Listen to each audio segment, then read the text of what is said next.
UP के बिजनौर ज़िले में इस वक्त एबीपी न्यूज़ की टीम मौजूद है और यहाँ पर हमारे मौजूदगी की वजह ये है क्योंकि जिस तरह से मदरसों के सर्वे को ज़ोरों शोरों से उठाया जा रहा है क्योंकि कल एक बड़ा आंकड़ा सामने आया और आंकड़ा चौंकाने वाला था। आंकड़ा ये है कि 5,000 के करीब ऐसे मदरसे सामने आए हैं जो गैर मान्यता प्राप्त हैं। और इस वक्त ज़िला बिजनौर के जिस इलाके में हम मौजूद हैं, यहाँ पर जिस मदरसे के सामने इस वक्त हम पहुँचे हैं, बताया जा रहा है कि इस मदरसे में भी कई सारी कमियाँ जो हैं वो सामने आई हैं। क्या कुछ यहाँ पर कमियाँ हैं, किन बिंदुओं के आधार पर यहाँ सर्वे हुआ था, क्या हुआ था उस दिन, वो सब जानने के लिए आइए ग्राउंड पर तस्वीरें देखना बहुत ज़रूरी हो जाता है। इसीलिए हम इस मदरसे में पहुँचे हैं और यहाँ पर अंदर दाखिल अब होते हैं क्योंकि हमारा यहाँ पर कोशिश ये है कि जो यहाँ पर मैनेजर हैं, जो इंचार्ज हैं, उनसे हम बातचीत करें और ये जाने कि जब सर्वे हुआ था तो किन बिंदुओं के आधार पर यहाँ पर बातचीत हुई थी, किन बिंदुओं के आधार पर यहाँ पर जो सर्वे था वो हुआ था। फिलहाल अभी आप तस्वीरों में देख रहे हैं कि ये जो मदरसा है, यहाँ पर पढ़ाई जो है वो चल रही है, दीनी तालीम जो है यहाँ पर बच्चों को दी जाती है। फिलहाल कुछ बच्चे जो हैं वो अभी यहाँ पर बैठे हुए हैं, लेकिन यहाँ पर जो इसके रहनुमा हैं, जो मैनेजर हैं, जो इंचार्ज हैं, उनसे बात करना बहुत ज़रूरी हो जाता है। यहाँ पर मेरे साथ वो खुद मौजूद हैं, उनसे बात करते हैं। सबसे पहले अपना नाम बता दें। मेरा नाम इरशाद अहमद अंसारी। शाह साहब, मुझे सबसे पहले तो ये बताइए कि जिस जगह हम मौजूद हैं ये कितने साल पुराना इदारा है, कितने साल से ये चल रहा है और आप कितने सालों से इसके साथ जुड़े हुए हैं? ये इदारा वैसे तो करीब करीब 1960 से चल रहा है, इससे पहले चल रहा था और 19 अप्रैल 2065 तक इसको गवर्नमेंट से एड भी मिलती थी, 22 रुपये 50 पैसे मिलते थे। तो जो उस वक्त के मोहतमीम थे अब्दुर्रहमान साहब, उन्होंने इंस्पेक्टर ऑफ स्कूल को लिखा कि जब उन्होंने ऐड बंद कर दी तो उन्होंने उनको लेटर भी लिखा। वो लेटर भी हमारे पास है कि साहब आप हमें ऐड दीजिए, मगर उन्होंने कोई इस तरह की 22 रुपये 50 पैसे नगर पालिका या डिप्टी इंस्पेक्टर ऑफ स्कूल ने नहीं दी। उसके बाद से फिर हमने इसका रजिस्ट्रेशन कराया 65 में ही। उस वक्त जो मोहतमीम थे पहले उन्होंने कराया 1965 में ही। वो डेट मेरे पास कागज़ वगैरह सब है, वो चलता रहा। मगर उस जब वो नहीं आई ऐड कुछ भी, तो उसी से ये ज़कात के जो पैसे चंदा करते थे या फितरे के, या कुछ लोग वैसे भी दे देते हैं इमदाद की खातिर, तो उससे ये चलता रहा। यानी कि ये जो मदरसा है जिसका इस वक्त हम एक इंफ्रास्ट्रक्चर भी देख रहे हैं, यहाँ बच्चों को पढ़ता हुआ देख रहे हैं, ये सब कुछ जो चल रहा है ये आप कह रहे हैं कि फंड से चल रहा है, जो लोग देते हैं, यानी कि चंदा जिसे कहते हैं। 1965 में जब था तो इस वक्त एक कमरा और एक बरामदा था। उसके बाद में करीब 1985-80 के पास एक साहब थे हमारे यहाँ, इरफान साहब, जो मास्को में भी रहे गवर्नमेंट ऑफ इंडिया की तरफ से।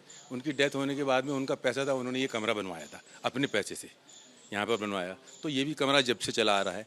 पैसा अब तक जो मदरसा चल रहा है वो चल रहा है ज़कात और फितरों के पैसे से ही। ज़कात और फितरों के पैसे से। सर, मेरा एक सवाल यहाँ पर बहुत ज़रूरी ये है आपसे कि लगातार सर्वे की टीम जो है सर्वे कर रही है यूपी के अलग अलग मदरसों में। आपके यहाँ सर्वे कितने दिन पहले हुआ था और किन बिंदुओं के आधार पर आपसे सवाल जवाब हुए थे, क्या कुछ आप लोगों से पूछा गया था? आए थे यहाँ के, इनसे भी सवाल हुए थे। मैं एक बार मेरी मुलाकात हुई थी, उसमें यहाँ पर एक तहसील साहब के स्टाफ था और एक अल्पसंख्यक कल्याण उसका कल्याण बोर्ड का था, अल्पसंख्यक वालों का ऑफिस का। तो उन्होंने सिर्फ हमसे 2-3 बातें पूछी कि ये मदरसा कब से चल रहा है। ये बात जो मैंने आपसे बताई 1965 की बताई उन्हें भी। बहरहाल उन्होंने एंट्री इस चीज़ की नहीं करी और ये पूछा हमसे कि क्या इसका रजिस्ट्रेशन है। तो हमने उनसे ये बात कही कि इसका रजिस्ट्रेशन फ़िलहाल नहीं है। 2000 उसके हमने 95 में शायद इसका रिन्यूअल कराया था और मगर उसके बाद रिन्यूअल नहीं हो पाया। वो रिन्यूअल की कॉपी भी हमने दी, बहरहाल वो उस तरह के कागज़ कुछ नहीं ले गए।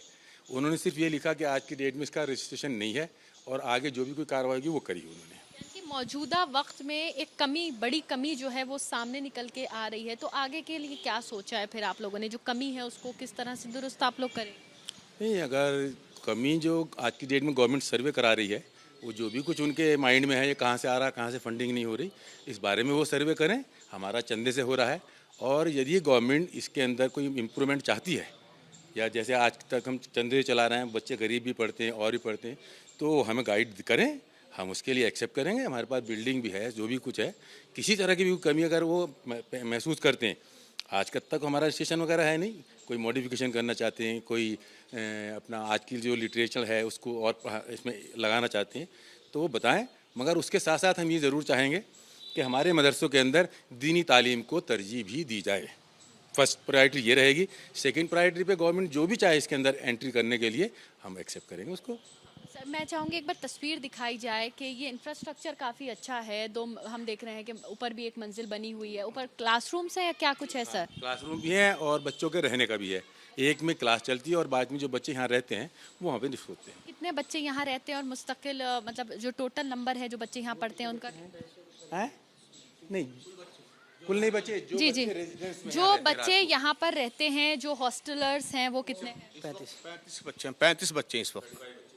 35 बच्चे जो यहाँ पर मुस्तकिल रहते हैं, वो कहाँ से हैं? सब जिला बिजनौर के हैं, डिस्ट्रिक्ट बिजनौर के सब जी। कितने सालों से यहाँ पर पढ़ रहे हैं? वो बच्चे तकरीबन 25 साल से तकरीबन पढ़ते हैं।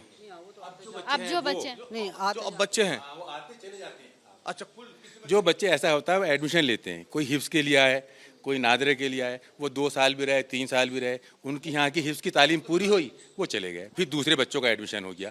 जिन बच्चों को हम एडमिशन कराते हैं बिजनौर के, उनके हमारे पास पूरी आईडी, आधार कार्ड, ये सब रिकॉर्ड लेके हम यहाँ करते हैं। बाहर का, आउट ऑफ डिस्ट्रिक्ट का हमारे यहाँ कोई बच्चा नहीं। अच्छा, मतलब जितने भी बच्चे आपके यहाँ पढ़ते हैं, चाहे डे स्कॉलर हो या फिर हॉस्टलर हो, वो सब आपके ज़िले के ही हैं। अच्छा, मेरा एक और सवाल यहाँ पर आपसे ये है कि बच्चे आते हैं, रहते हैं, खाते हैं, आपने बताया सब फंडिंग से होता है, जो ज़कात और फितरा वगैरह आता है। यहाँ पर मुझे ये बताया कि इंफ्रास्ट्रक्चर ठीक है, लेकिन जो आप कह रहे हैं कि पेपर्स में एक बड़ी कमी जो है वो सामने आई है, उसको लेकर आप लोग आगे अब क्या कुछ काम करने वाले? में जो कमी आई है वो सिर्फ इतनी है कि जैसे हमारे यहाँ का रजिस्ट्रेशन नहीं हुआ, ये कमी आई है। और बाकी तो शायद मेरा ख्याल का किसी तरह की कोई, जो कि बताया नहीं अभी तक हमें, जो हमने बताया वो लिख के ले गए, उसके बाद में हमें कोई गाइडलाइन नहीं मिली। जब तक कोई गाइडलाइन नहीं मिलती तो हम किस कमी को आपसे कह सकें। जब तक कोई तो गाइडलाइन मिले हमें कि साहब आपके यहाँ ये चीज़ नहीं मिली, या हॉस्टल नहीं मिली, या रहने की जो स्थिति है बच्चों की, वो हमारे पास तो जो स्ट्रक्चर है उसी में एडजस्ट करते हैं। गवर्नमेंट के हमारे पास थोड़ी ज़मीन पड़ी, जैसे भी है उसको आगे बढ़ा लेंगे हम, बता दें वो। अब जितने 35 बच्चे हैं, वैसे तो बच्चे पढ़ते हैं, मोहल्ले के छोटे बच्चे आए, शाम को 100-200 बच्चे 150 तक हो गए, पढ़ा चले गए। जो यहाँ पे रेजिडेंस में बच्चों का है, जो क़याम करते हैं एज ए हॉस्टल, वो 35 हैं। ऊपर के 2 हॉल हैं, बस वहीं पे सो जाते हैं, कुछ ऐसे सोचते हैं पढ़ने के बाद में। फिर सुबह को बिस्तर उस्तर अपना तय करे, उधर रखे, फिर अपना पढ़ाई का काम चालू कर दिया। करते हैं। आप यहाँ पर टीचर हैं, मेरा सवाल सर आपसे ये है कि यहाँ पर कई सारे बच्चे पढ़ते हैं, तो क्या सिर्फ दुनियावी तालीम दी जाती है, सिर्फ दीनी तालीम दी जाती है, किस तरह से यहाँ पे, या बैलेंस दोनों का होता है, या सिर्फ दीनी तालीम की तरफ? जो बच्चे आते हैं शहर से तो वो उनका एडमिशन स्कूलों में भी है जी। रात में जो बच्चे आते हैं वो करीब 150 से ज़्यादा हैं। और कुछ बच्चे वैसे भी हैं जो हाई स्कूल या 8वीं क्लास भी कर रखा है जिन्होंने।